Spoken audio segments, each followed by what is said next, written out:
அகிலம் டிவி நேயர்களுக்கு வணக்கம்.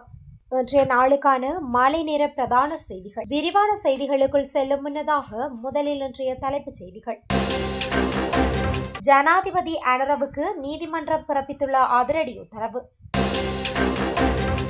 24 மணி நேரமும் செயற்படும் புதிய அவசர இலக்கம் அறிமுகம். மருதானையில் உள்ள மின்மாற்றி தீ விபத்து. கெலவானையில் துப்பாக்கி சூடு, 2 பேர் வைத்தியசாலையில் அனுமதி. நாடு முழுவதும் விஸ்தரிக்கப்படவுள்ள கோபே திட்டம்.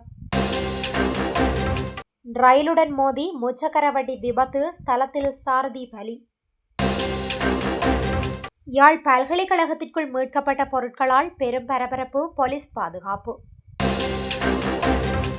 செவ்வந்தியின் பின்னணியில் செயற்பட்ட பெண் சட்டத்தரணி நீதிமன்றத்தில் வழங்கப்பட்ட தகவல். பிரேசிலில் போதைப்பொருள் எதிர்ப்பு நடவடிக்கை, 132 பேர் உயிரிழப்பு. தொடர்வென விரிவான செய்திகள்.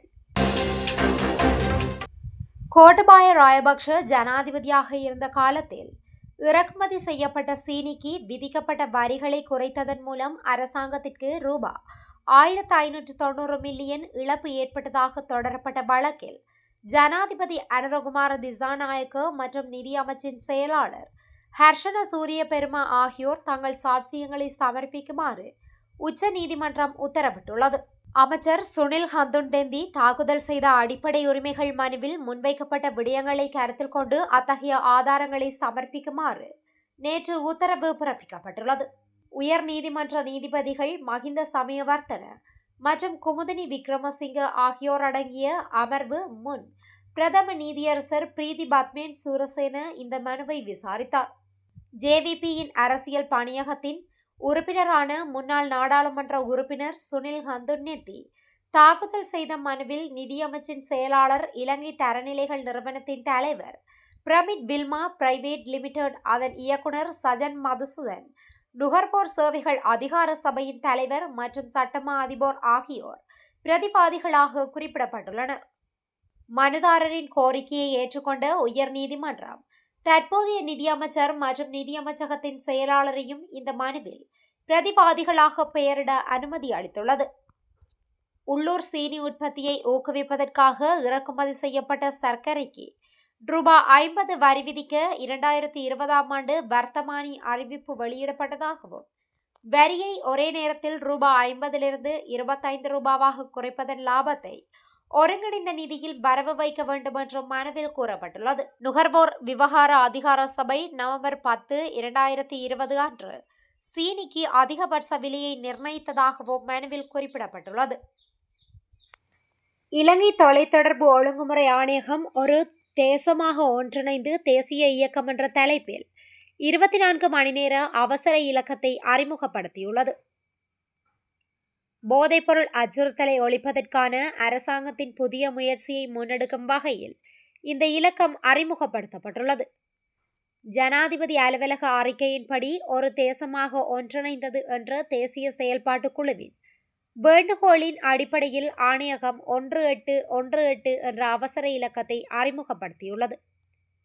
போதைப்பொருள் கடத்தல், விநியோகம் அல்லது சந்தேகத்திற்கிடமான போதைப்பொருள் தொடர்பான ஏதேனும் தகவல்கள், நடவடிக்கைகள் தொடர்பான துல்லியமான தகவல்களை பொதுமக்கள் தெரிவிக்க இந்த இலக்கத்தை பயன்படுத்த முடியும் என அறிவிக்கப்பட்டுள்ளது. மருதானை ஜெயந்த வீரசேகர மாவட்டத்தில் உள்ள மின்மாற்றி ஒன்றில் தீ விபத்து ஏற்பட்டதுடன் 2 தீயணைப்பு படை வாகனங்களும் இலங்கை மின்சார சபை தொழில்நுட்பவியலாளர்களும் சேர்ந்து இந்த தீயை கட்டுப்பாட்டுக்குள் கொண்டு வந்தனர். மேலும் இந்த விபத்து தொடர்பில் அருகில் இருக்கும் கடையுரிமையாளர்கள் கருத்து தெரிவிக்கையில், தொழில்நுட்ப கோளாறு காரணமாக திடீரென்று மின் திறப்பாக்கி தீப்பற்றி எரிந்ததாகவும், உடனடியாக தமது வியாபார ஸ்தலங்களில் இருந்த மின்சாரம் துண்டிக்கப்பட்டதாகவும் தெரிவித்தனர்.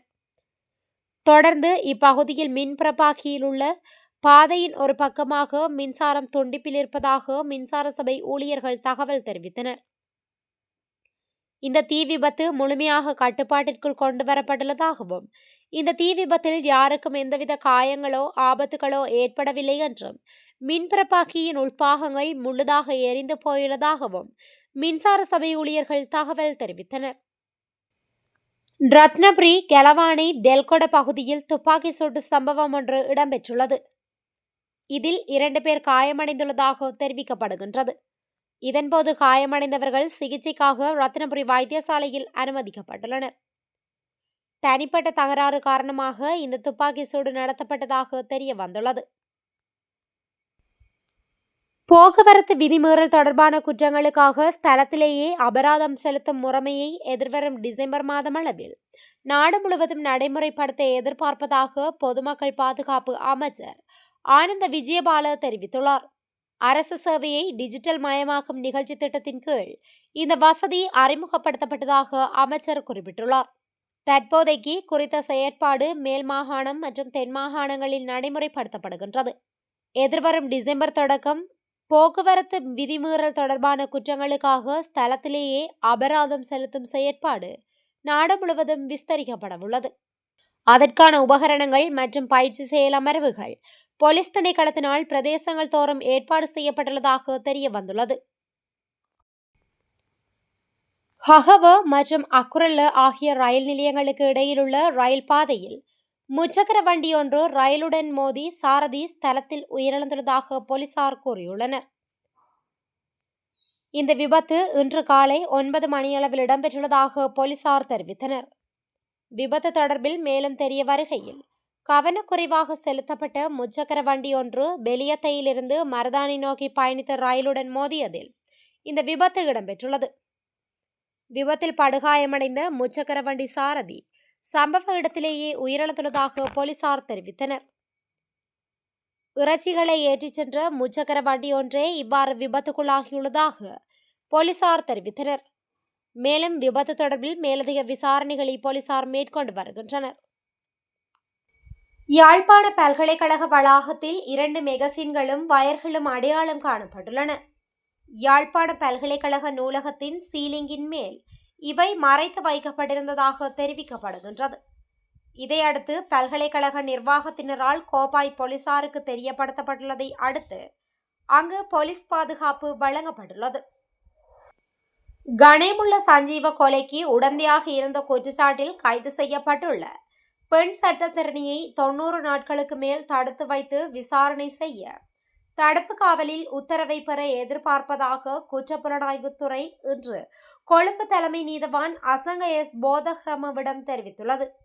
இந்த கொலை சம்பவத்தின் முக்கிய சந்தேக நபர்களில் ஒருவரான ஹெஹல் பத்ரே பத்மேவிடம் நடத்தப்பட்ட விசாரணைகள் தொடர்பான அறிக்கையை சமர்ப்பிக்கும் போது குற்றப்புலனாய்வுத்துறையின் சார்பில் முன்னிலையான விசாரணை அதிகாரி இதனை தெரிவித்துள்ளார். கணேமுள்ள சஞ்சீவ கொலைக்கு உதவியதாகவும் உடந்தையாக இருந்ததாகவும் குற்றப்புலனாய்வு அதிகாரிகளால் கைது செய்யப்பட்ட சட்டத்தரணி குறித்த அறிக்கையை கொழும்பு தலைமை நீதவானிடம் சிஐடி சமர்ப்பித்துள்ளது. இதன்போது சட்டத்தரணியை 90 நாட்களுக்கு மேல் தடுத்து வைத்து விசாரணை செய்ய தடுப்பு காவல் உத்தரவை வழங்குமாறு கோரியுள்ளது. பிரேசிலில் போதைப்பொருள் கும்பல்களுக்கு எதிராக போலீசாரால் மேற்கொண்ட நடவடிக்கைகளில் கொல்லப்பட்டவர்களின் எண்ணிக்கை 132ஆக உயர்வடைந்துள்ளதாக தெரிவிக்கப்பட்டுள்ளன. இதேவேளை இறந்தவர்களின் உடல்கள் தற்போது ரியோ டி ஜெனிரோவின் தெருக்களில் உள்ளமையும் குறிப்பிடத்தக்கது. இத்துடன் இன்றைய நாளுக்கான மாலை நேர பிரதான செய்திகள் நிறைவடைகின்றன. தொடர்ந்தும் இதுபோன்ற செய்திகளை உடனுக்குடன் அறிந்து கொள்ள அகிலம் டிவியுடன் இணைந்திருங்கள். நன்றி, வணக்கம்.